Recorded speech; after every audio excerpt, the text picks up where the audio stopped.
we got lost in the Pennsylvania woods.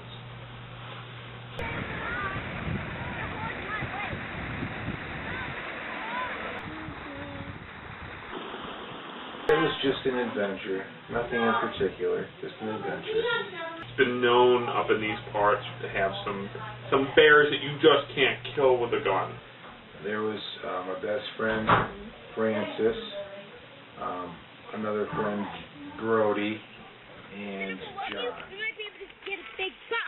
Oh, it was getting towards dusk. It was late in the evening. We were walking up the hill, and Brody was responsible for the munitions and the guns and the bombs and grenades and all the things that we thought we would need. No, I think there's really good bears that way. We're still hunting bears.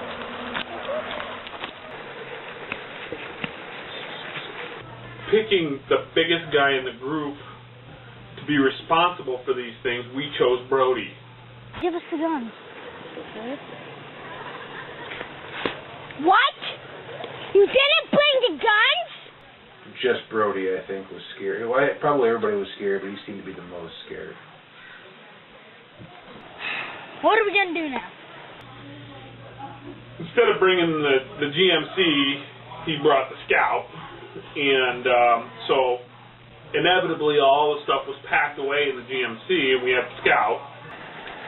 Well, I think we should just camp and figure it out tomorrow. I guess we had some berries, and we could collect in the woods. Wasn't much of a supper, but anything was better than nothing. No, we came back. I think everybody thought the same thing I did, is that we were in a little bit of danger. We're nervous because we didn't have the guns. What if a bear comes out, or a cougar, or, you know... Okay. Oh, look at all these sticks on the wall. Okay, you guys step up and we're going to make a fire. You guys pull blast. No.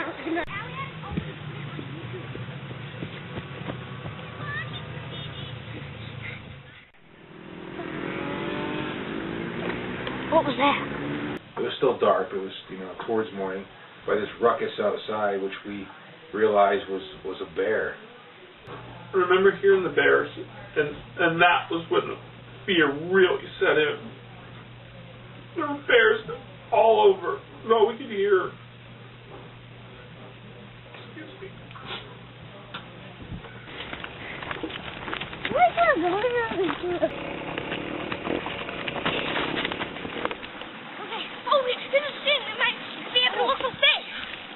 We came to a bridge, and everybody was freaking out, and thinking, "Oh, it's water," and I realized there was probably some danger associated with that as well.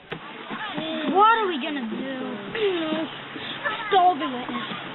Guys, I'm so hungry. Guys, I think we should drink some of this water. There was contamination. I knew that there had been from some of the old copper mines that were around, and some of the fracking going on, and no. Yes, I have to. Yeah, I have to.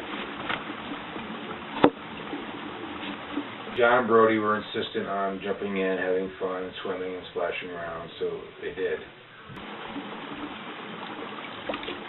Come on, we have to drink this water. Kept on going, and John and Brody started getting sick, and I kind of knew what was going on, and... I think there's a garden over there. We're going to swim close. Come on, let's go. We were walking, and almost simultaneously, they dropped. I really don't feel good. My stomach. Wait, I think it was from the water you guys drank. And we knew we had to keep going.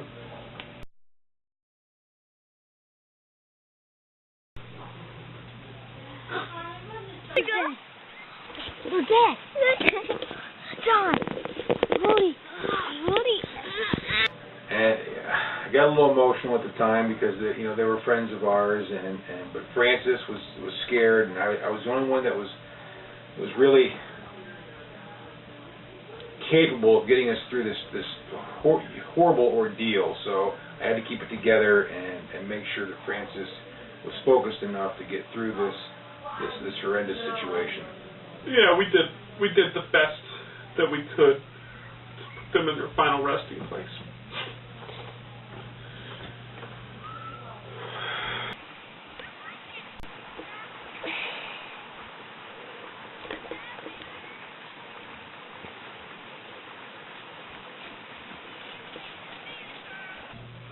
He helped me pull myself together because I had probably the least amount of experience in the woods. I was the most used to the outdoors. I was probably the best outdoorsman of the bunch, so I was more familiar with that kind of environment.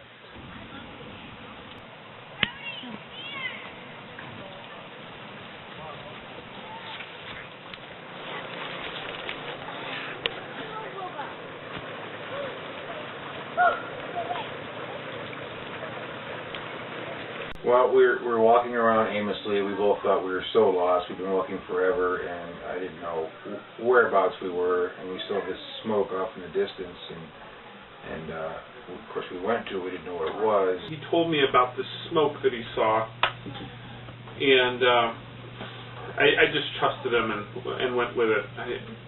It's all I could do. It's all I could do was trust him. What road is that? Yeah, but what is that? What road is that? Road is just shooting the gun. We just kept walking.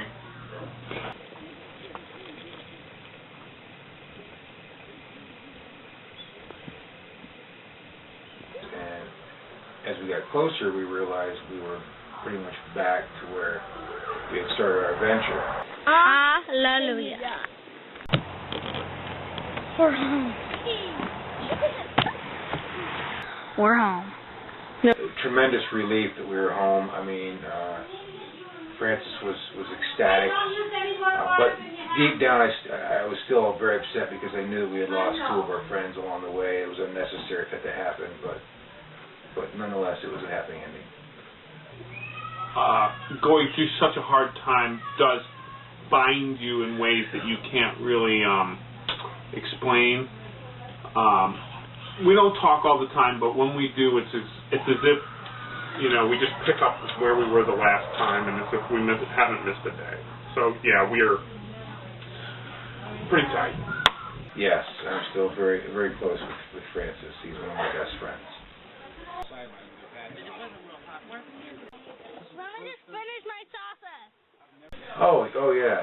You know, you can't let those kinds of things bother you. You have to continue to live and have adventures and do things that you want to do. You can't let mishaps like that stop you from living.